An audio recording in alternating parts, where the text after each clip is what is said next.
Hello বন্ধুরা, আজকে চলে এসেছি গঙ্গার ফেরিঘাটে। এই গঙ্গার ফেরিঘাটে এখন লঞ্চে করে গঙ্গার এই পার থেকে আমরা ওই পারে যাব। কিছুটা সময় দাঁড়িয়ে থাকার পরেই উল্টো দিক থেকে একটি লঞ্চ আসলো, আর একবারে একটি লঞ্চে দেখুন কত লোক একসাথে আসে।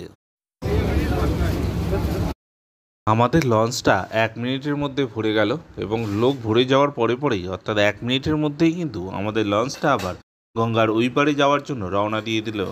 যে আমরা হাওড়া স্টেশনের দিক থেকে গঙ্গার এই পারে চলে আসলাম।